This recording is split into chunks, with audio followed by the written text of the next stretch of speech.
एक बार एक युवक गौतम बुद्ध के पास आया और गौतम बुद्ध से बोला कि हे बुद्ध, मेरे मन में इतने गंदे विचार क्यों आते हैं। मैं नहीं चाहता कि मेरे मन में गंदे विचार आए, पर मेरे मन में हमेशा काम वासना के विचार चलते रहते हैं और मैं इनके बारे में सोच सोच कर बहुत परेशान हूं। मेरी ऊर्जा और समय यह सब सोचने में ही नष्ट हो जाती है और इन सब के विचारों की वजह से मैं कभी भी शांत नहीं रह पाता और मैं हमेशा ही स्त्रियों को देखकर मोहित हो जाता हूं। इन विचारों को अपने आप को रोक ही नहीं पाता। बुद्ध मुस्कुराए और उन्होंने उस युवक से पूछा, क्या तुम्हें पता है यह काम वासना होती क्या है? फिर लड़के ने उत्तर दिया और कहा, बुद्ध, मैं यह तो नहीं जानता कि काम वासना होती क्या है, पर हां, यह जो भी है बहुत बुरी चीज है। फिर बुद्ध ने उस युवक से कहा कि सबसे पहले तो तुम्हें यह समझना है कि प्राकृतिक रूप से जो भी चीज हमारे अंदर है वह बुरी नहीं है। हमारे जीवन में उसकी कुछ ना कुछ जरूरत है। वासना कोई बुरी बात नहीं है। यह तो हमारे मन की एक भावना है जो हमें किसी ना किसी चीज की कमी का एहसास करवाती है और फिर हम उस चीज को पाने के लिए उस चीज की तरफ आकर्षित हो जाते हैं। जैसे अगर तुम्हारे पास धन की कमी है तो तुम में धन पाने की वासना उत्पन्न हो जाएगी। तो वासना कुछ और नहीं, बस एक प्रकार की कमी है जो कि एक प्रकार की जरूरत का एहसास है। और जब यह जरूरत शारीरिक हो तो हम इसे काम वासना का नाम देते हैं। युवक ने गौतम बुद्ध को कहा कि बुद्ध, मुझे काम वासना का मतलब तो समझ में आ गया, पर आप मुझे यह बताइए कि यह आती कहां से है और कैसे आती है। गौतम बुद्ध ने कहा कि काम वासना कहीं से आती नहीं है, यह तो हमारे अंदर ही होती है और इसका होना तो जरूरी भी है, तभी तो मानव जाति का विस्तार होगा। युवक ने कहा, जब यह हमारे अंदर ही है और जरूरी भी है तो फिर लोग इसे गलत क्यों बोलते हैं? बुद्ध ने कहा कि यही तो समस्या है। लोगों ने काम वासना को गलत तरीके से सोच लिया है। इसे छिपाने की, दबाने की कोशिश करते हैं। काम वासना गलत नहीं है, बल्कि काम वासना का गलत तरीके से प्रयोग करना गलत बात है। लोग जिससे प्रेम करते हैं बस उसी के लिए जीने लग जाते हैं, उसे पाना ही अपना लक्ष्य बना लेते हैं और उसी के बारे में हमेशा सोचते रहते हैं, पर यह सब गलत है। बुद्ध ने युवक से कहा, क्या तुम्हें पता है जानवरों में भी काम वासना होती है? युवक ने उत्तर दिया, हां बुद्ध, जानवरों में भी काम वासना होती है, क्योंकि जानवर भी तो आखिर अपनी पीढ़ी को आगे बढ़ाएंगे। बुद्ध ने कहा, तो फिर हम जानवरों की काम वासना को गलत क्यों नहीं कहते? युवक ने कहा, मुझे नहीं पता महात्मा, आप ही मुझे बताइए।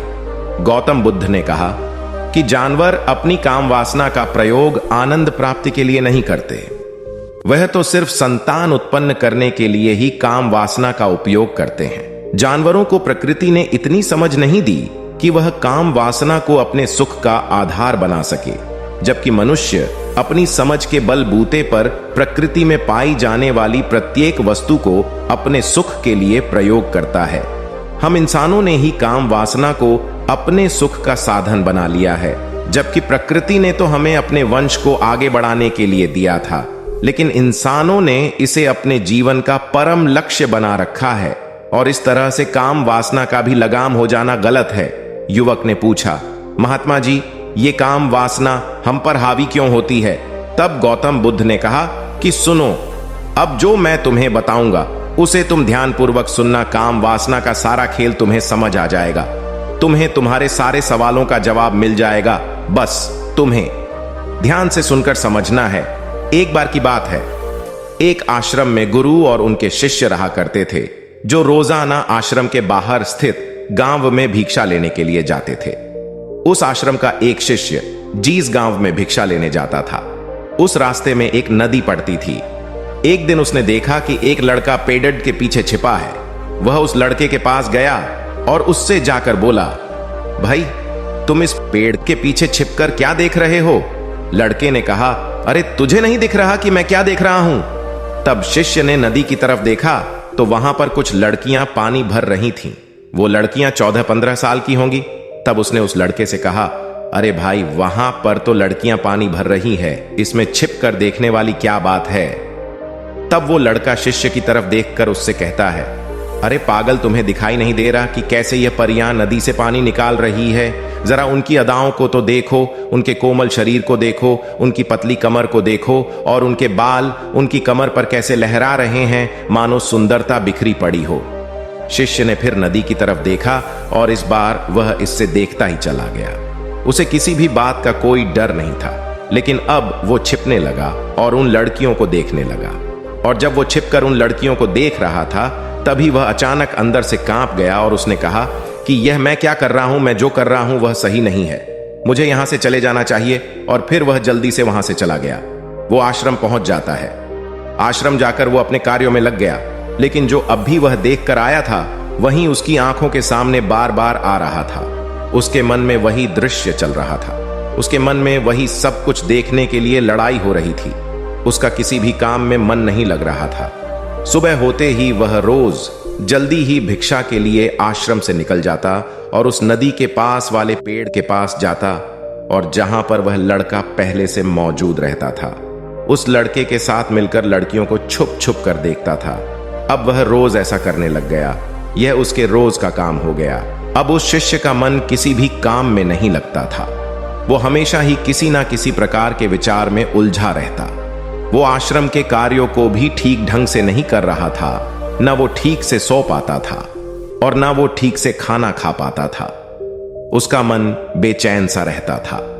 उसका मन बार बार उन लड़कियों के सौंदर्य को देखने के लिए तरसता था। जब गुरु शिक्षा देते तब भी उसका मन कहीं और विचारों में खोया रहता था। गुरु ने अपने शिष्य की इन हरकतों को जान लिया था।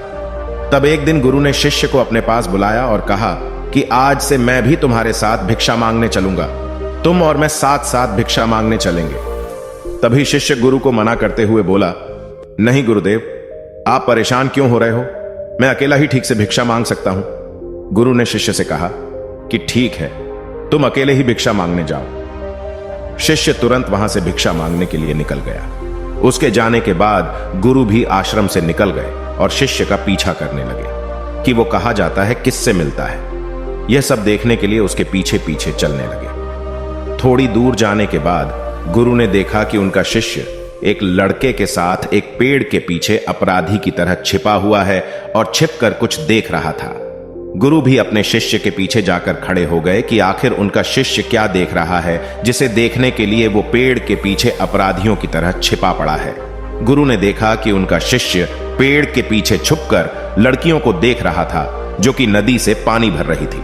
तभी गुरु ने शिष्य को कहा कि तुम क्या देख रहे हो? अपने गुरु की आवाज सुनकर वह शिष्य घबरा गया और उसके पसीने छूटने लगे।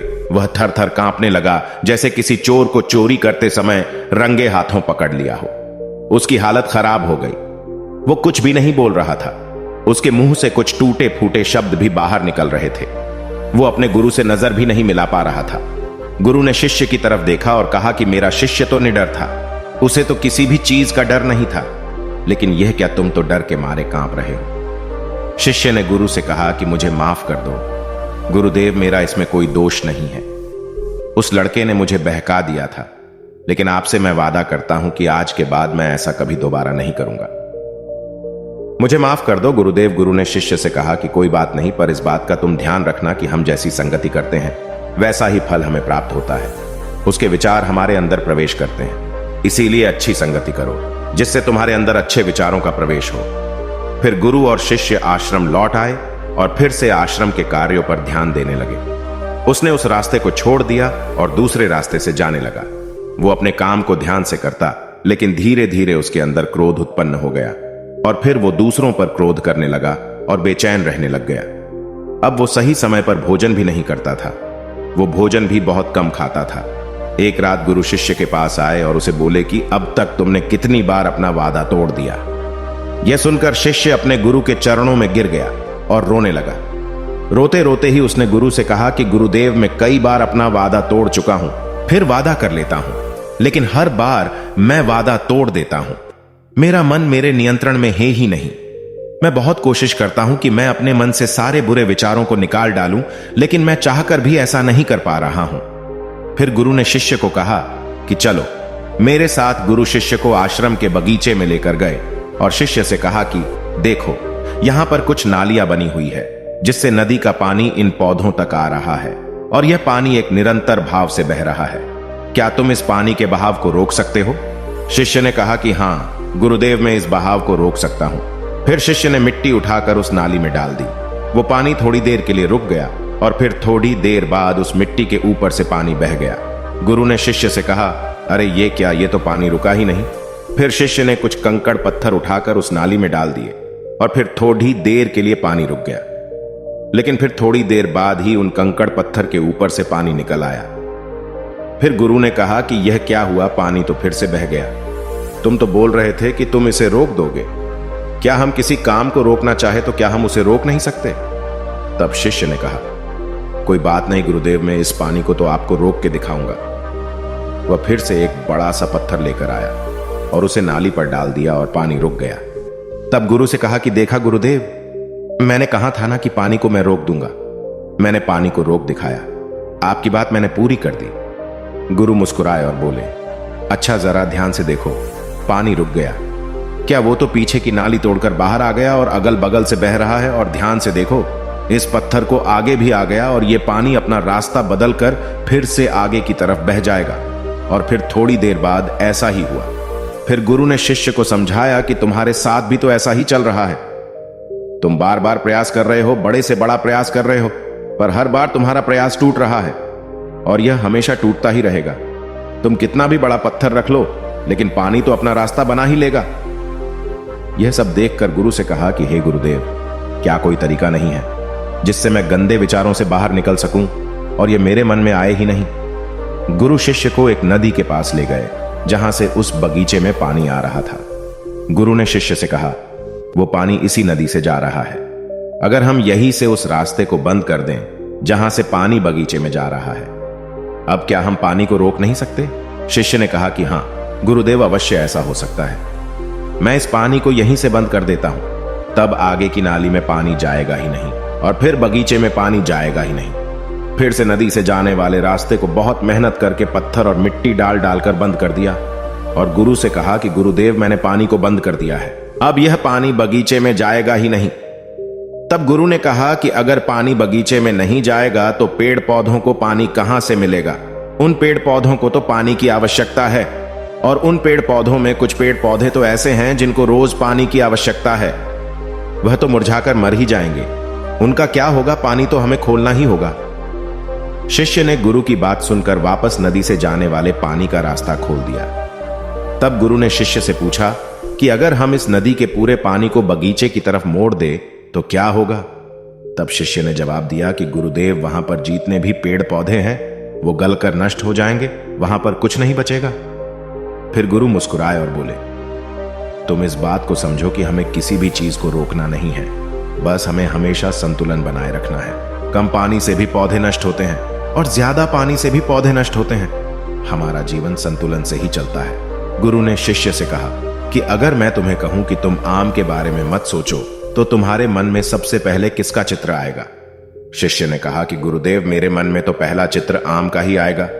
गुरु ने कहा कि जब हम गंदे विचारों को जबरदस्ती रोकने का प्रयास करते हैं तो वह और मजबूती के साथ हमारे अंदर प्रवेश करते हैं और ज्यादा हमारे अंदर उठते हैं। इसीलिए हमें उन्हें कभी भी दबाने की कोशिश नहीं करनी चाहिए। फिर गुरु ने शिष्य को जाते हुए कहा कि हमारे गंदे विचार बुरे लोगों की संगति करने की वजह से भी आते हैं। कई बार क्या होता है कि कामुकता हमारे अंदर होती नहीं है, लेकिन कुछ अश्लील लोगों के साथ रहने की वजह से यह हमारे अंदर हावी हो जाती है।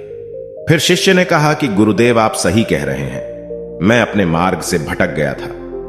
फिर वो शिष्य उस रात बहुत ही चैन की नींद सोया। सुबह अपने कार्यों को पूरे मन से किया और फिर सुबह वो भिक्षा लेने के लिए उसी रास्ते से गया जहां वह लड़का आज भी पेड़ के पीछे छुपकर उन लड़कियों को देख रहा था।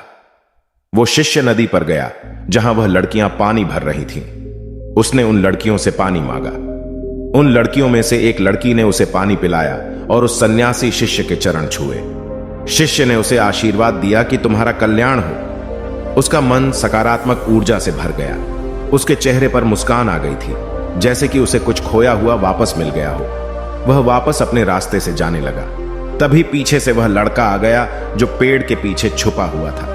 वह शिष्य के पास आया और बोला कि क्या बात है, आज तो तुमने नजदीक से दर्शन कर लिए, तुम तो मुझसे भी आगे निकले। तब शिष्य ने कहा कि हम हमेशा दूसरे के दर्शन करने में ही व्यस्त रहते हैं, अपने दर्शन कर ही नहीं पाते। तुम कब तक इस पेड़ के पीछे छुपते रहोगे? किसी को पसंद करते हो तो उससे बोल दो, अगर वो भी तुम्हें पसंद करती है, और शादी कर लो। पर उससे पहले तुम कुछ बन जाओ तथा अपने आप को पहचान लो। ऐसे अपना समय बर्बाद मत करो। फिर वह लड़का रोज उससे मिलने लगा और उस लड़के ने नदी पर जाना छोड़ दिया। और फिर वो लड़का अपने जीवन में कुछ बनने के लिए संघर्ष करने लगा।